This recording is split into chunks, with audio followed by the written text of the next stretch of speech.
আজ আমি গরুর মাংস দিয়ে সহজ করে টিকিয়ার রেসিপি করব আপনাদের সাথে এ টু জেড সব কিছু শেয়ার করব।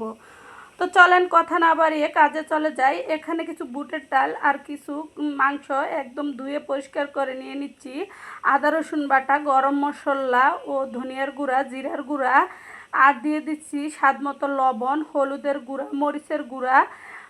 সব কিছু আমার মানে মাপ অনুযায়ী আমি দিয়ে নিচ্ছি। আপনারা যতটুকু নেবেন অতটুকু দিয়ে নেবেন। তো এই যে সব কিছু দিয়ে সিদ্ধ বসিয়ে দিচ্ছি। আমি কিন্তু পেঁয়াজ ও তেলও দিয়ে দিচ্ছি, ওটা অফ ক্যামেরায় হয়ে গেছে। এই যে পানিটা টেনে গেছে, মাংসগুলো ডালগুলো সিদ্ধ হয়ে গেছে। এখন ঠান্ডা করে আমি শিলপাটায় বেটে নিতেছি, আপনারা চাইলে ব্লেন্ডার করে নিতে পারেন। তো এই যে বেটে আমি এটাকে আরও যা যা লাগে সব মিশিয়ে নিব। তো মাশাল্লাহ অনেক সুন্দর কাবাব হয়েছে।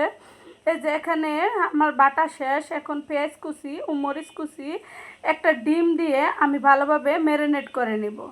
নিয়ে এটাকে আমি কাবাবের শেপে ছোট ছোট করে করে নিব, করে আমি তেলে ভেজে নিব। দারুণ হয়েছে, খেতে যেমন টেস্টি হয়েছে, দেখতেও অনেক মজা হয়ে সুন্দর হয়েছে।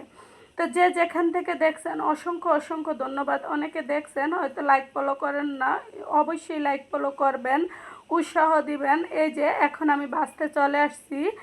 এই তেলের ভিতরে একে একে আমি সবগুলা দিয়ে দিচ্ছি, দিয়ে একটু হালকা লাল করে ভেজে নিব। তো এই যে উল্টে পাল্টে দিতেছি। তো দিয়ে হালকা লাল করে ভেজে নিব, নিয়ে উঠিয়ে নিব। উঠিয়ে আপনি এটা ভাত ও পোলাও এবং চা সব কিছুর সাথেই খেতে পারেন। দুর্দান্ত টেস্টি ও দেখতেও অনেক সুন্দর। চটপট মেহমান আসলেও আপনি পূজন করে রাখতে পারেন, বেজে দিতে পারেন। আজ এই পর্যন্তই। আল্লাহ হাফেজ।